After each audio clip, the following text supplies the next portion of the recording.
Hello and welcome to Beauty and the Biz, where we talk about the business and marketing side of plastic surgery.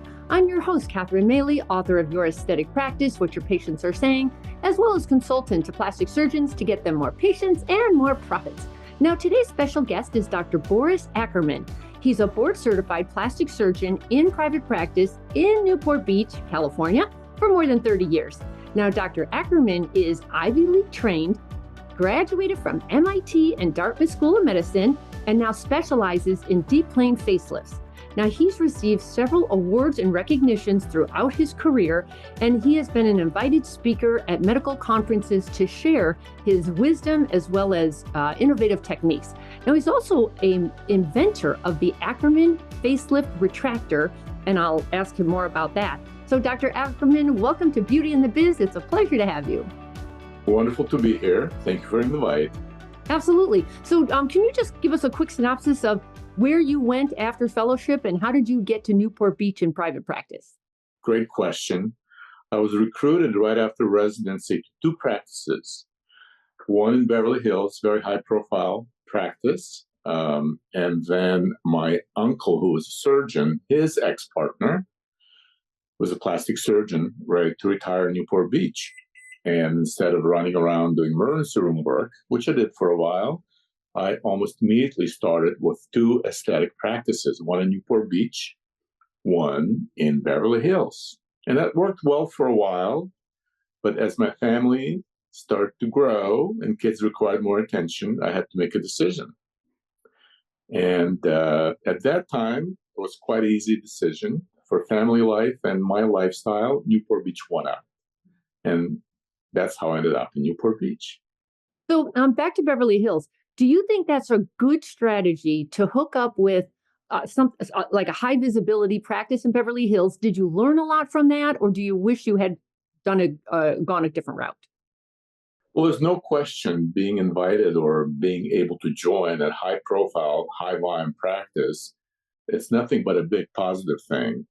It almost turbocharges your aesthetic capabilities, your visibility and profile. So that was all positive and positive. So when you got to Newport Beach, you didn't change locations. You just took over your uncle's practice as is, or how did that work out? Did you have to renovate? Did you want to redesign? Because you look like you're kind of aesthetically acclimated Yes. to like the nice things. Well, for first few years, I actually was part of the practice. The Newport Beach senior surgeon was in practice for a number of years, and I was junior associate in both practices. And in what actually happened after a few years, I decided to go out on my own. Whether it was, don't want to put any labels why, but for whatever reason, I chose to develop my own clinic, my own physical plan, and my own identity outside of any other premier surgeon, if you will. So I was in association with a senior surgeon in Beverly Hills for a number of years, as well as a senior surgeon in Newport Beach for a few years. So you were going back and forth between Beverly Hills and LA for a few years? Well, I did my residency in Los Angeles. So Los Angeles was home. I loved Los Angeles.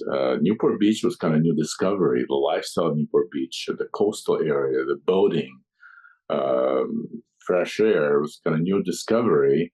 And I loved living in Newport Beach. When you're young, commuting an hour one way or the other is not that big of a deal. Many people still do that. So I did not see it as a hardship. In fact, it was variety, it's spice of life. I loved it for a number of years. That's funny. I worked in the Silicon Valley for a couple of years, and the commute was horrendous. I'm in San Francisco, and to get down to the Silicon Valley in Palo Alto, California was a nightmare. And I would get up at, I'd get in the car by 6 a.m. I couldn't stand this. I like driving. I can't stand standing still. So I would get up at the crack of dawn. I would leave way late at night at 7 or 8 and this traffic was still horrendous. But I also turned my car into a university. So I was always listening to, not in those days, podcasts. I had like tapes or whatever they're called, CDs. Yeah, a long time ago. Well, I learned that creature comfort is very important to me. So at that point, I was able to buy a house, Newport Beach adjacent, and I had an apartment in Beverly Hills. And also, I had two residences. I also would never commute during traffic hours. If I was in Newport Beach and I had a case in Beverly Hills, I'd be on the road by 5:30. Likewise, I had nice, very comfortable dinners. My senior partner liked to live very, very nicely. We dined with celebrities in the restaurant. Dinners would be over till 9 o'clock. And that's the time, if I chose to drive to Newport Beach, that's the time we're driving. So you hardly ever would catch me fighting the Los Angeles traffic. Right? All right. Very strategic on your part. By the way, when you got to Newport Beach, how many competitors did you have 30 plus years ago? Always too many. When I started out 30 years ago, there might have been 30 plastic surgeons in Newport Beach. Now, literally, I think we have over 200 plastic surgeons in Newport Beach. And you don't even know how many are more that are not affiliated with our medical center. I'm only referencing the ones that are on staff at our local medical center, Hoag Hospital Medical Center. So when I started out, there were very few. You can count them on your hands and feet. Now, most of the time, I don't recognize many New York plastic surgeons, but they all somehow find a place, niche, and just like in any other large municipal area, there's more plastic surgeons than, I don't know what. I don't want to make any derogatory comments, but more plastic surgeons than hairdressers. Oh, that's not good. But it is absolutely gorgeous down there. I mean, Newport Beach is amazing. So I can see why, as long as you've got the supply and demand on balance, you're okay. But Right. you really, I mean, you are like Park Avenue competitive, you know? Oh, absolutely. Oh, my goodness. Yes. Yes. Newport Beach is extremely competitive. Yeah. So I assume, did you do a build out? Did you buy a place? Did you work in a hospital? And I know you have your own OR. So how did you set that up? Well, after a few years, which was perfect time to do that, instead of like after a year or two, I knew what I needed, what I wanted, and I chose to build out an office in an area known as Fashion Island. Initially, the word Fashion Island was like, what's a Fashion Island? I don't want to be in a shopping mall. But in Orange County, Fashion Island has connotation of exclusivity and luxury, if you will. So there's a medical center comprised of 4 medical buildings within Fashion Island area. And I found a place 20 plus years ago. I was on the waiting list, believe it or not, to get a space. And we had to cobble together a few offices. And I rented the space. It's almost like, still is, a seller's market. You have to beg the landlord to give you a certain type of space. And we built out from studs and up. And at that time, we already knew that for my comfort, for my type of approach I wanted in surgery, I wanted to have within my facility, within my office, a surgical suite. So we planned it out, we bid it out, and we built this facility that I've been in for over 20 years. What are the pros and cons of having your own surgical suite? Well, many pros. The only con is expense, building it out and maintaining it. In fact, in the last, there was actually a bit of a norm 20 plus years ago, but in the last 10 years, a lot of my contemporaries have closed their in-office surgery centers because Really? it's cost prohibitive to, first of all, in California, for legitimate plastic surgeon, you have to have a certification. You can get away without it if you cut corners or you don't do anesthesia and whatnot.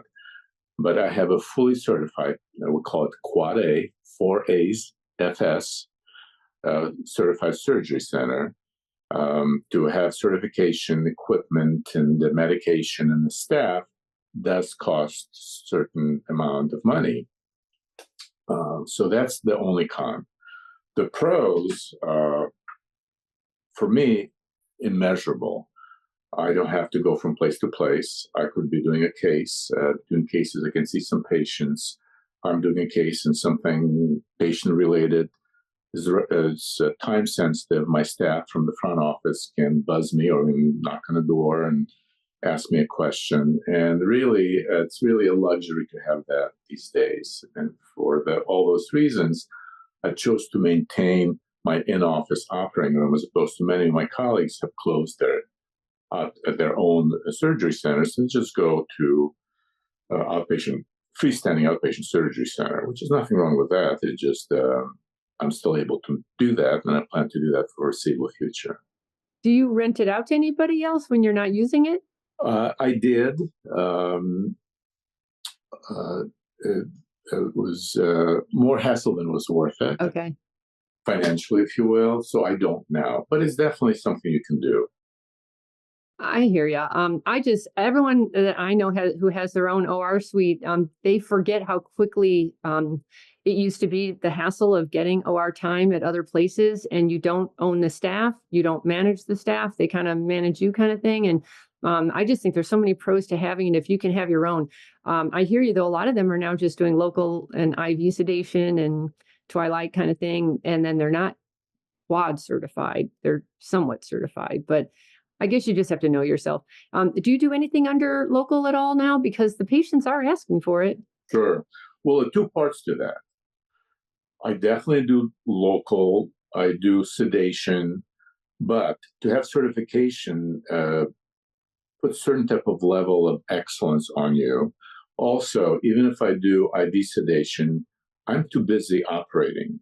I need to have an anesthesiologist manage that. It's a bit more of a expense, if you will, to me or to a patient, but I chose and still choose to operate in such a fashion that anything other than, I don't know, maybe upper eyelid surgery or something really relatively minor, I choose to have an anesthesiologist help me instead of an RN who I would have to, in theory, supervise.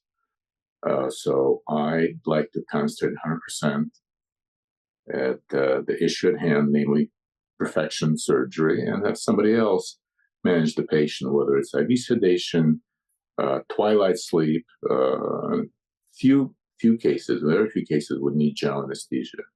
So what type of anesthesia and whether you have certification and having anesthesiologists are two separate things. So that's the best answer I can give you on that. Right. Are you the only revenue producer in your practice, or do you have auxiliary staff who also make money? I'm one of the early adapters of having a Medispa. Nice. 15 years ago or so, when there was a lot of buzz about having nurse injectors. And at that time, they had a lot of freestanding doctors would open or entrepreneurs would open a freestanding Medispa.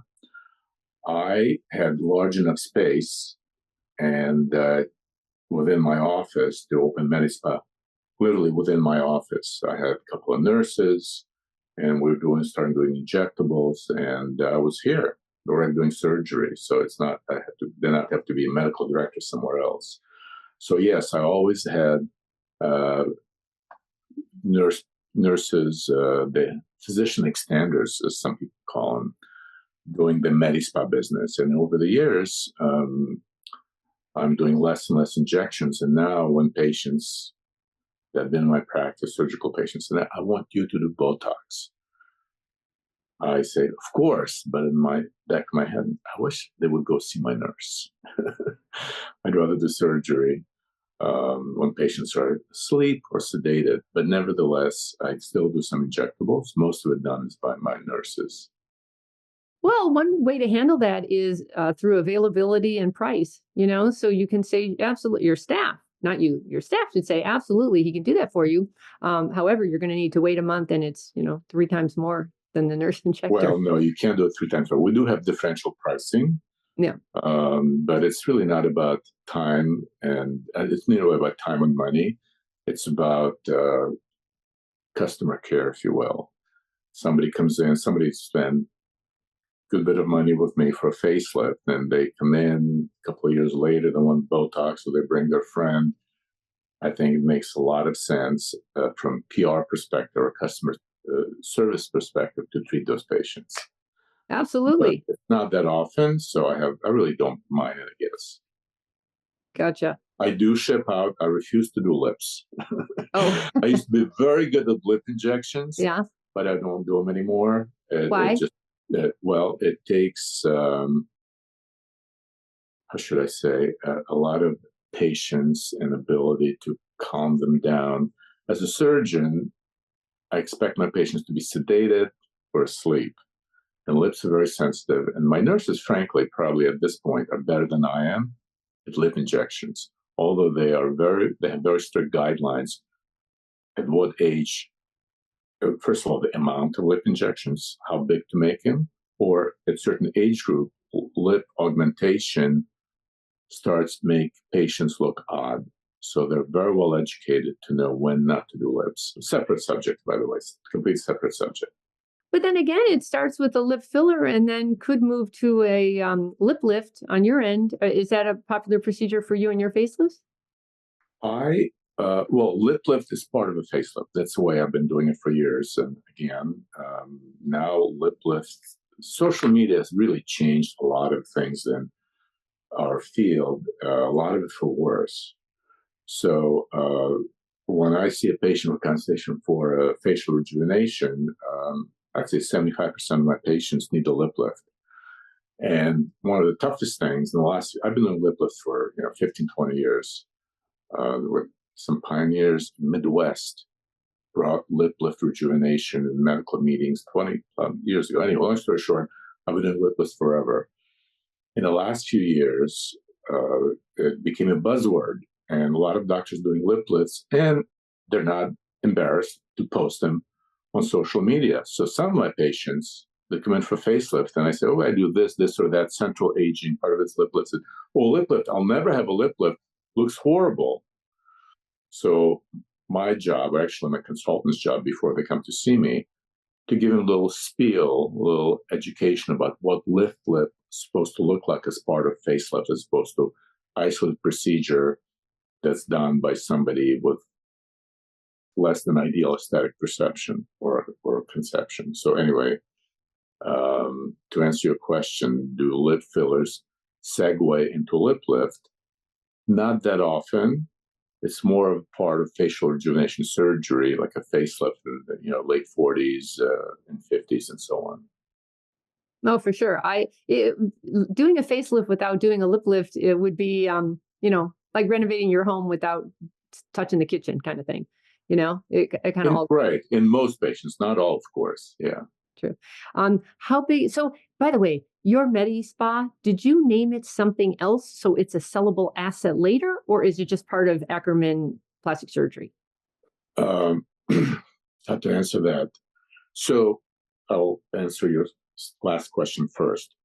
No, I do not pack. I did not package my MediSpa as an entity to be sold later. I do have a fictitious name that I started many, many years ago because I was involved in laser resurfacing and various laser treatments literally 20 years ago. Somebody I went into business with, who was a full professor of dermatology at UCLA, don't need to name names. And we started a, a laser center type of entity, and it's called Newport Beach Laser and Plastic Surgery Center. So I do Okay. own that business entity, but we're not marketing it specifically for MediSpa. It's just more of as a business entity, and I do a lot less laser, like for tattoo removal or birthmarks and so on. I did a lot of that work. I did probably a lot of CO2, more than most of my plastic surgical colleagues, CO2 resurfacing with various lasers. So I'm very, very well versed in various laser technologies. So the name is there, but I don't do that many various lasers anymore. I do as part of facial rejuvenation surgery. Gotcha. Okay. And what about staff? At this point, you have hired, fired, trained, motivated, coached Right. quite a few staff. Any tips on staff? Well, I don't know about tips, but in my practice, I've hired at least half the staff members that had no prior medical experience. For example, consultants. We hired people from hospital industry. I'm sorry, not hospital, hospitality industry, whether it's hotel or high-end restaurant business. I had interior decorator. I find that most important thing to find the right person. And in our field, in not necessarily nursing field or anesthesia field, but in our field, front office administrative assistant, consultant that needs to know some medical terminology, procedure recovery. If you find the right person, you can train that part quite readily. So that's first, if you will, a lesson I can impart to someone. Do not hire only from other medical fields. In fact, if you hire a medical assistant that's in an extremely busy medical practice, they won't work well. Well, they might, but they might have some habits that you'll have to reteach them. They'll have to relearn for elective aesthetic practice. And that's what I do, elective aesthetic practice, not reconstructive practice, which I did for many, many years way back. I respect that very much. But currently my practice is purely aesthetic practice. And I have to pick and choose who would work well in my office. I couldn't agree more. So many like practices I work with, they want me to hire somebody for them, and they go straight to the medical hospitals, and I say, no. We're in the customer service business. We can train them on the other part. We can't train the people skills. And I love them coming from somewhere very high end who gave them all that training. They've been programmed to be a customer service oriented individual and think about the customer instead of themselves. That's an art, and not everyone will ever get to that mindset, but you certainly need to start with it. When you can't train that. First of all, you could, but you don't have the time or the patience or the mental space to train customer service. They've got to show up with that mindset and then train for the specifics. It's not that hard. I say, you know what, ladies, if you want to get good in this industry, just go to YouTube, go to Real Self, go to YouTube, go to Reddit, see what people say. Go to Yelp, go to all those places. Frankly, you can get everything on YouTube, but the patients will tell you everything you need to know, and you can in one weekend you can really make a big indent on this. If you don't know anything about this industry, listen to the patients; they'll tell you what they want. Absolutely. Apropos what you just said, just occurred to me that in the recent past, a couple of my stellar employees were prior Nordstrom employees. So kudos to Nordstrom for doing excellent customer service training. They were one of the first. I mean, I did a blog post on them, an irresistible what's called risk reversal. You remember what their risk reversal was? You can return anything you want, and they would take tires and they would take anything back, and now they don't. In terms of return, yeah. But they do an excellent job training their employees, and like entry-level salespeople. Mm-hmm. Yeah, I don't know if they do anymore, but they sure used to. They used to. Yeah. Any big mistakes you've made growing a practice that others could learn from? I'm sure I've made plenty. Nothing really jumps out. Nothing really disastrous. Well, okay. Yes. Don't fall in love with a specific machine, procedure, or wrong wording, but I had an employee that was invaluable to me. I dabble in real estate as an investor. So I had an employee that was just spectacular in terms of keeping my life simple, in terms of dealing with attorneys, CPAs, in office. There was a problem, she knew how to solve it, and so on. She was less than ideal as a co-fellow employee. So there's a better, more elegant term to use this term, but anyway, as a collective, plastic surgery employee collective, I would forgive certain type of certain type of liberties that she would take. And there are two parts to it. One, it kind of rotten apple poisons the barrel. And then in terms of which liberties she would take, other employees would assume that they can do the liberties. Of course. I've had, and I was advised by my business manager and others that, you really need to deal with it. The way I dealt with it every 6 months would have heart to heart. You cannot do this, and you cannot do that. After a month, long story short, I had psychological stoppage in terms of firing her. So I'm going to be without her. Finally, I did have to let her go. And I thought my life would be much more difficult. Turned out my life became easier. This is what I tell all my employees. Nobody's irreplaceable, including me. And that's really true. Sure, there's been another brilliant surgeon, a good surgeon can come in and take my place. And that was a revelation to me. It came much too late in my practice that nobody's replaceable. And the entire employee collective became more cohesive, less of a disciplinary issues with other employees in terms of like, what do you mean you can come in half an hour late? Nobody would assume that they come in half an hour late or whatnot. So I guess that's the only thing that I wish I would have known early in my career. I don't know how many other employees I had like that, but if you have an employee that's you think is irreplaceable and that employee is just not fitting in with your rest of your group, and you hear grumblings that an employee is just difficult to work with other employers, with other employees, and not a good example, bite the bullet, make a change. And I was too worried to do that. So it's the only real lesson that I wish somebody would have sat me down and say, no, this is what you need to do when this happens. That really is indelible.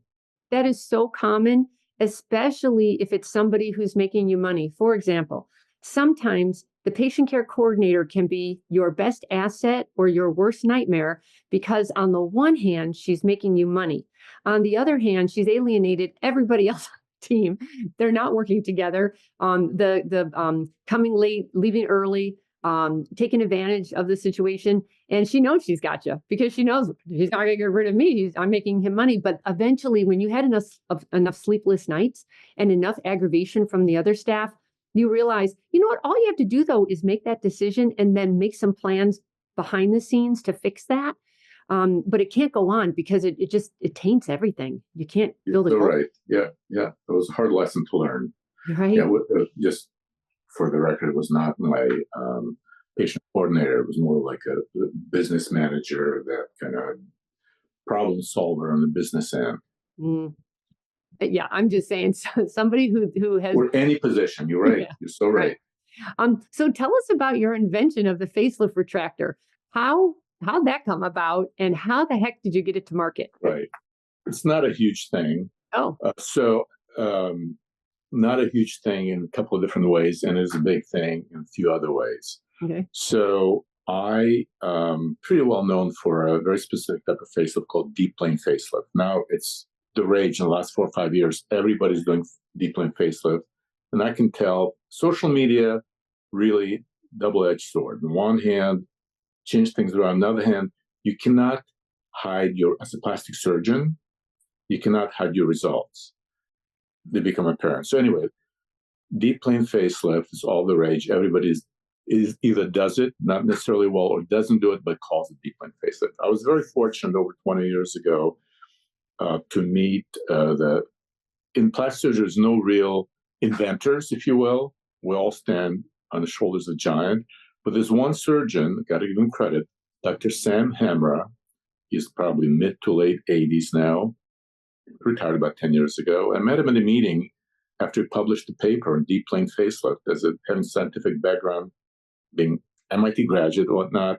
I read all his basic anatomy dissection and so on. And I said, this is really very, very interesting. And the murmurs in the audience were, he's crazy. I said, no, he's not crazy.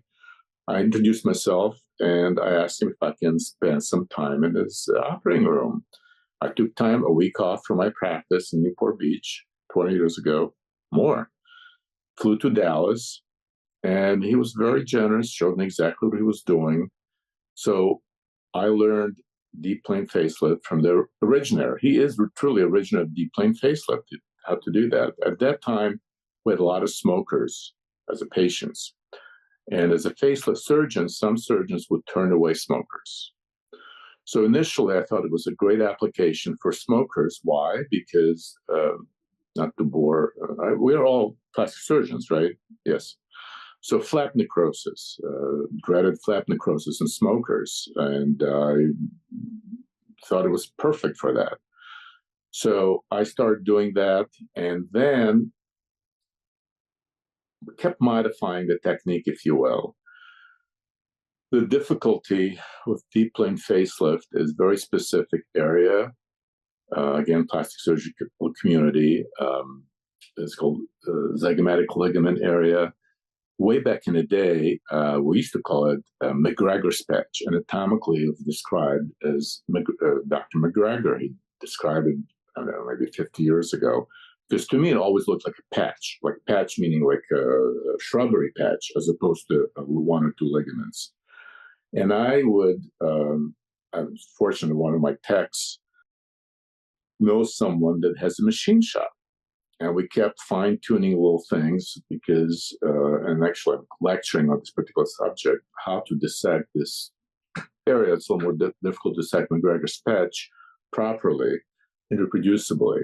And finally said, well, it's not a brilliant idea, but the angles of the retractor are such, it allows me to tent this area and retract in such a way that makes the entire field in this area very, very clear in terms of what's nerve fiber, what's collagenous fiber, or part of a zygomatic ligament.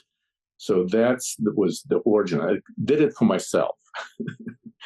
And then I actually designed another retractor for breast surgery a long time ago. And the same company, I just called them and said, hey, can you make this for me? And I said, sure, we'll make it for you. I gave him the design, and we went back and forth with so on. So I don't own it, the patent. I don't think there is a patent. But nobody makes money designing instruments. Gotcha. That's what I'm trying to get at. Is this no, a good strategy? No. It was so instead of me machining it for every time that they designed, and I actually ran into their rep at one of the meetings where I presented. So we sell quite a few of those. I said, well, good. Give me $1 for everyone you sell. I was kidding, of course. So that is the impetus and the history behind the Ackerman facelift retractor. I think it's very helpful for somebody that wants to do deep plane facelift safely and without losing sleep as much. So you went to the machine shop with your piece of steel and you molded it to the way you wanted it, and you practiced in your own office. And then did you sell it to somebody else who then manufactured it and marketed it? Yes, there's a company called ASSI, Accurate Surgical, whatever it's called. Gotcha. Well, they didn't buy it. I just gave it to them and I signed whatever I had to sign. There are hundreds of retractors in the medical field. I don't think you can make any significant money with that. I think the money comes in probably if you have a disposable instruments, one-off, that you have to keep buying it. Mm-hmm. This retractor, a couple of retractors will last you, a decade or two. Yeah. So, Gotcha. So it wouldn't have helped to have a residual on top of that? No, not at all. All right. Well, so much for that. Do you have any other exit strategies? Well, no. So this is a separate subject. You're asking me what the plastic surgeon's exit strategy should be? Well, actually, it should be that Medi-Spa. Personally, it should be, if you were looking at private equity, the Medi-Spa would be the only thing that they would probably be interested in. So you have two separate subjects, the exit strategy and private equity. Private equity is always a lot of hoopla. Unless whoever, first one in wins, okay? So maybe a few guys in our field that decide to sell their practice with huge upfront as opposed to deferred. a lot of private equity that bought up plastic surgical practices either insolvent or they're rewriting their business model because, there's no magic, there's no goose that keeps laying golden eggs. Private equity, it's kind of shady business. I mean, I don't know how, not so shady business. It's all upfront, but basically you cannot make money more than you make money yourself. Did Never you hear made what sense to Warren me. Buffett said about it? No. Yeah. Anyway, if you Googled Warren Buffett private equity, he has very strong opinions on it. Well, I'm sure any smart person who thinks this through is that, like, how do they make more money than I'm making it right now? Right. It's just, if you're lucky enough and you negotiate hard, because they need aggregate a lot of businesses. And, I'll sell you my practice. I want this much up front. And for them, might be worth it because, okay, I have one more practice to buy. They need to aggregate businesses to create a spreadsheet that shows for whichever money manager is going to buy that entity. Anyway, long story short, I don't think it works. And I was approached by fellow plastic surgeons that saw dollar signs in front of their eyes. And some actually their practices falling back in their lap because this entire, house of cards cannot sustain itself. Few that manage to get significant amount of money up front, they just have the money in the bank, even if the entire enterprise no longer solvent. But anyway, just to go back, I think it's important for a younger plastic surgeon and a plastic surgeon. The exit strategy should be every year you max out your pension plan, and really after 30 years of practice, you should have sizable nest egg on which you're going to retire. It's not like a restaurant and maybe you don't save every year and you just put everything in the restaurant and you want to sell the restaurant because that's your retirement nest egg. The retirement nest egg should be built every year of your practice. Looking back, and my senior plastic surgeon was senior to me, they're successful, or my contemporaries. I think you need to find a way to save significant amount of money every year of your practice. Years ago, avail myself to pension plan consultants, and there are various plans. I don't know if some exist right now where you can really load up front a whole bunch of money, pre-tax money into pension plan. And that was probably the smartest move that I did. So for the last 20 years or 15, 20 years, I had significant funds sitting in the pension plan, accumulating returns without paying capital gains tax or what tax. Of course, I have to pay it when I withdraw, but that is my exit plan, rely on my pension plan or savings. I do dabble in real estate, but that was more for fun. Real estate, if you're lucky, you make a lot of money. If you're not lucky, you lose a lot of money. And if you're kind of Midland, it's just another way to save and keep your mind sharp with other things that you like to do. Well, that's why they say diversified. But isn't the pension plan, isn't it dependent on what's going on out there? I heard a lot of people have lost big time on their pension because the people who were running it got stuck into some really bad ideas. Sure. Now I'm going to reference Warren Buffett.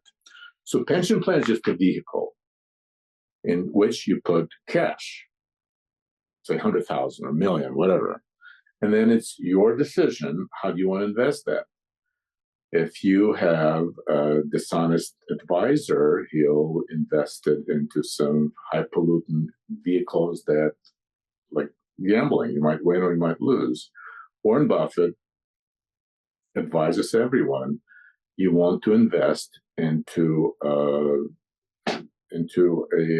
index fund that mirrors whichever market you want to follow. There are various little formulas, index funds. You can invest completely separate topic. You do a balanced portfolio theory, which you invest certain tranche into U.S. funds, international funds, real estate funds, bond funds, let's say 4 or 5 funds. And whichever one starts winning, you sell that and rebalance it every year or twice a year. But bottom line is, when I say pension plan, I don't mean any specific investment vehicle.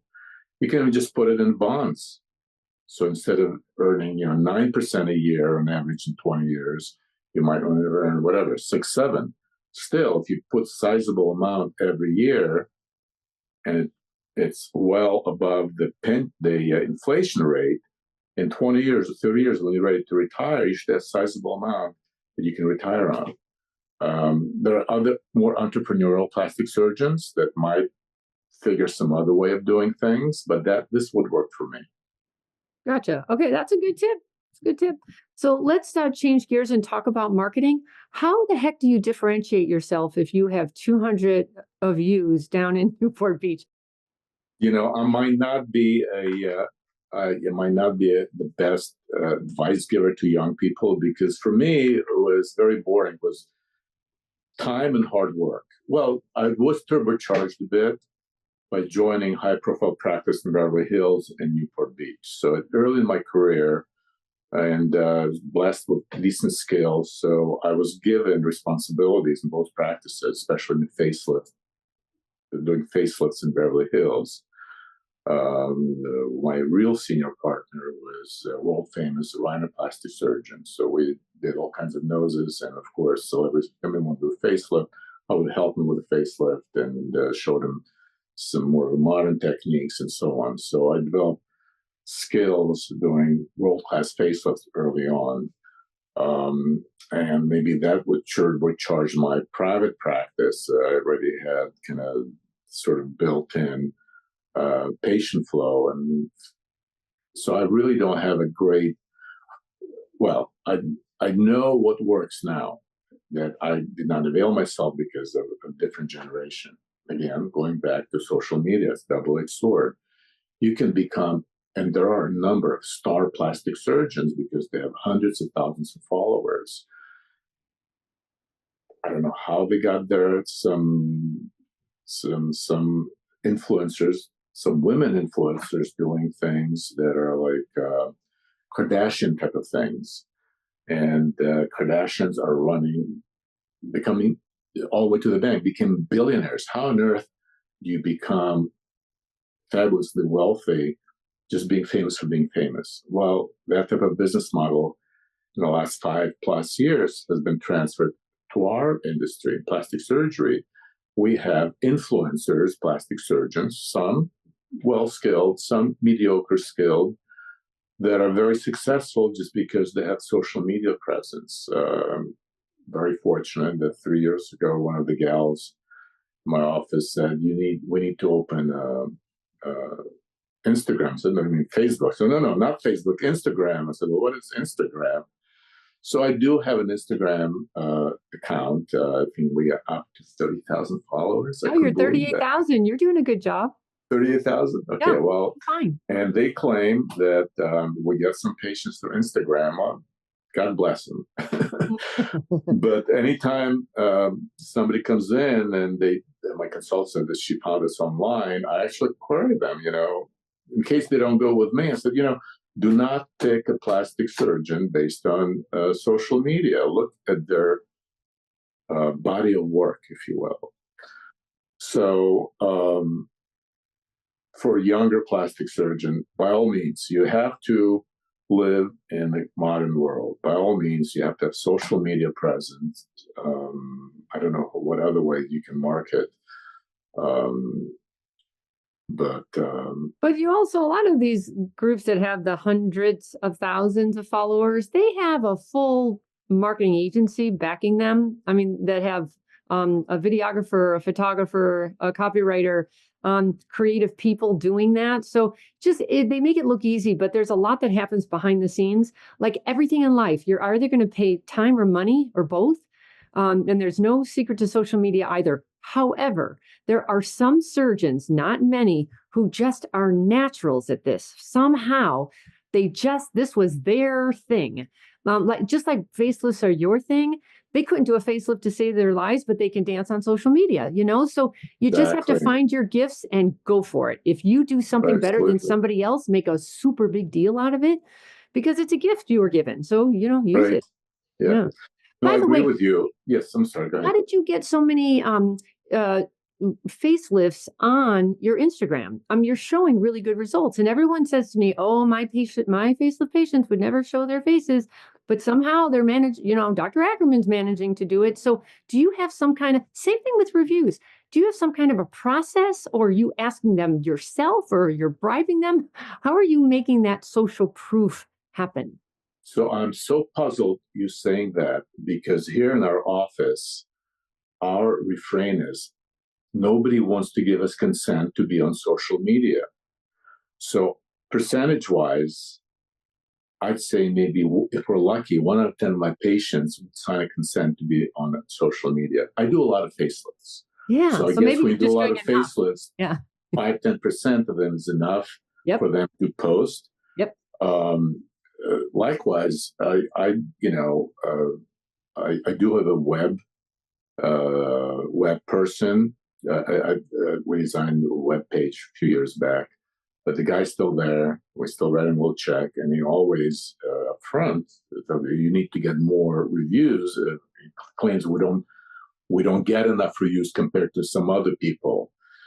So for whatever reason, on one hand, we have word of mouth and so on and so forth. On the other hand, I wish we'd have more ability to convince our patients. So I'm interested how there are different perceptions. You must have looked at my social presence and so on. So your view that we have so many facelifts, we do have more facelifts on social media than many others, just Correct. because I do so many facelifts, and I think we do pretty good facelifts. Very good. Yeah. We have order of magnitude more data. So a lot of our patients will say, okay, you can have my picture in this book, and they actually will, on a consent, will write, we have different consents. No social media, photo release consent. So for everyone that allows me to do Instagram posts, whatever, we have probably 5 to 10 more that would say you can use my pictures in the book. But what I do have, which I'm very grateful for, and I think most of our surgeons won't have that, is that if somebody comes in, a consultant will tell them, well, if you're interested in seeing someone a week after facelift, 2 weeks, or talk to somebody 6 months, we can arrange that. And I think that is something, is a big thing, because I don't think anybody, I'm sure some other people, but very few surgeons can afford to do that. So in that sense, my patients are quite generous. If somebody comes in, any my to clinic days, Mondays and Thursdays, we have facelifts in different stages of healing. So consults also come in on those days. So in that sense, I'm very fortunate. My patients are very generous, allowing other patients to see them, different stages of healing. But on the other hand, we're lacking ability to convince more patients to go on social media. I have a scrub that scrubs once in a while. Somebody, a very well-known social influencer that's facelifts, not the type of facelifts that I do, but facelifts. And he says, I asked him, well, how on earth does he get all these Instagram facelifts? They don't, when they sign the consent, surgical consent, they slipped in there and they signed a consent without even realizing it would be on social media. To me, that's not the most ethical way of doing that. No, And you'll get sued for that. I well, highly yeah, recommend not doing that. It's too easy. you would not. Yeah, I'm That'd be just crazy. saying that some people can get social media consents that way. Wow. Well, you know what the secret is? That you do a lot of facelifts and ask everybody and let that 5 to 10% be more than your competitors. And that's how you win, you know? But don't let one person go by without asking, because I've seen your Instagram. You had somebody on there like day after, and they're not looking great. They're all bandaged up, and Excellent point. So, totally forgot. A couple of years ago, when I was still being pulled to this, my consultant said, I use the Instagram account not so much to sell, but after we book and they have all these questions, I direct them to search for a day out, 7 days out, all these things. So it becomes as a resource for our prospective patients to see what they might be going through. I was in a practice that had a beautiful, cute little like flip book, and it was the patient, and the patient just loved sharing her story. I promise, if you ask enough people, you could ask me, I would tell you, I'm an open book. I would do it completely, and it's no problem. And you probably would think, oh no, she's private. No, not at all. Just ask. But that patient took photos from day one to I think she went up to like day 20 every single day, and you could like flip it and see, because she did it in the same. It was so cool. And when you're thinking about doing a facelift, when you're like ready to do this and now you've signed up, now you're like, okay, what am I doing here? And it was such a beautiful way to show her journey. And I'll tell you what, it was a great selling tool. Well, we have a number of tools here, basically before old school albums, before and after, in their 40s, 50s, 60s, different ethnicities. And we do have a flip book, 1 through a month of healing, a couple of those. So we're old school, and I don't know if we're ever going to be able to put it in digital media in terms of for public. We do have some of it in digital media. If somebody doesn't want to flip, they go through our iPad, but it's all, unfortunately, for now, it's all in-house. Okay. You know what? You're doing all the right things, and some people will say, like, they'll say, older people don't like social media. Here's what, and I don't like social media either, but I like what it does for us, so I use it. I am still a business person who needs to do business. So if it's something we need to do, we adapt. The secret is, if it's not your thing, how can you get somebody else to do it, but look like you're doing it, kind of thing. So just get help with that, but because I think it's absolutely mandatory in today's world. So to wrap this up, what would you say to somebody newer coming out doing this? You've seen the good, the bad, and the ugly. What would be your advice to the new guys? Well, for new guys starting out, talk to more senior guys, educate yourself in various spheres with marketing. Well, first and foremost, if you're a plastic surgeon, learn the best techniques, learn what field which body part you want to concentrate more. Although, I'll take it back. For many years, 10, 15 years, I thought I did the breast augmentation. Maybe I did. I thought nobody could do better breast augmentation. Hubris. It's part of plastic surgeons. And I did spectacular facelifts. And 15, 20 years ago, I would not imagine that I would do only facelifts. I thought it would be boring. So I'm just going back. Starting out, do the whole gamut of plastic surgical procedures that you're comfortable doing. So don't try to concentrate one, because first of all, it'll be difficult. Perfect your skill. 2, learn the business of plastic surgery, marketing. I'm definitely not poo-pooing social media or any other marketing. I'm just late to the game. So learn marketing, strategize in terms of what facility you want to open, what your budget is, how long can you be bleeding cash if you have a loan before you need to turn positive. Any business entity. If you have ability to join an existing practice, whether an employee or junior partner, I think that would really help quite a bit. I don't see a downside, going back to my past experience. I don't see a downside. I think a lot of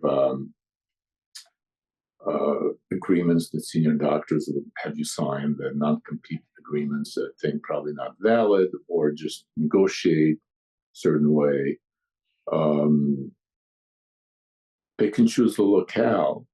or you might want to, if you have to live in Southern California, then it'll take you a lot longer to achieve your goals. You might never achieve your financial goals, but you'll live where you want to live. There is definitely a need for plastic surgeons in different regions in the United States. Demographic data is available. Avail yourself to that. There's nothing that I can say now that's really revelatory, that's really brand new. I think the path that I took, path that new plastic surgeon will take right now, it's been taken by thousands of prior plastic surgeons, and there are pitfalls and good paths are discoverable just by reading, by talking to other surgeons, by doing online research. So I don't have any huge pearls other than the ones I just enumerated. And I would say model the most successful. You doctors are usually very generous with your wisdom, time, and acknowledgement. If you just call each other, see if he'll invite you in to watch. A lot of them now, though, actually, I'm a business and marketing consultant, and so are a lot of surgeons now. So they do what I do because they think it looks really fun. And some surgeons, they now are charging for it, like I do. So I think, oh dear, now my competitors are also the surgeons. So that's interesting. But last question, tell us something we don't already know about you. Well, outside of surgery, I've been, my wife calls me daredevil skier for many years. I saw you on skiing. Yes, you are. I was on a ski team in college, and I still do heli skiing, and not because as adventurous as I used to be. And I've also been a mountain biker for 30 plus years. I had my share of injuries, but I protect my hands with motorcycle gloves and wrist guards. I've had broken ribs, I had lacerations. As long as you don't hurt your little bones in the hand, the long bones heal much quicker. Wow. That's very few people know that about me. Are you insured? Are your hands insured? They were, but the private insurers, they got out of that business a long time ago. So I'm self-insured. Oh, all right. Well, stay safe. So, Dr. Ackerman, if somebody wanted to get a hold of you, I know that your website is drackerman.com, and doctor is spelled out DOCTOR, and then Ackerman is ACKERMAN. Is there anywhere else they can get a hold of you? Do you happen to know your Instagram handle? Well, yes, I think you just search my name. I think the handle is my name's DR. I think it's just Boris M. But anybody wants to contact me, go on my website. There's a patient contact form. It's sent to my front office, and I get that. And that's how people from meetings contact me. Say, hey, I want to come by. And this, by the way, my OR is open. I have doctors come visit me, learning my technique. I lecture on my approach to deep plane facelift. My OR is open to visitors, and customers to pick my brain about business end as well. So best way to contact me through my website. Just if you Google Boris Ackerman plastic surgery, it'll come right to my website. Patient contact form, and just write, hey, I'm a colleague or whatnot, and we definitely will get back to you. I can vouch for your photos. You're showing some real transformational results there. So if you're hearing this, I would take advantage of this offer you just heard. So that's going to wrap it up for us for Beauty in the Biz. I really appreciate your time. And if you got something out of this, would you please give us a review, because we need them as well to grow our audience. And then if you've got any questions or feedback for me, please leave them on my website at CatherineMaley.com, or you can certainly DM me on Instagram at CatherineMaleyMBA. Thanks so much, and we'll talk again soon. The fastest way to success is to model other successful surgeons who have what you want, but you can only see their results, not the path they took to get there. So you continue to jump from one thing to another, hoping to find something that will work for you too. But it rarely does. So try this shortcut instead. It's guaranteed to move you forward. I compiled my intellectual property to grow cosmetic revenues, everything I've gleaned over the years, into one playbook of the most successful practices and what they do to win. Go to cosmeticpracticevault.com and let's grow your cosmetic revenues.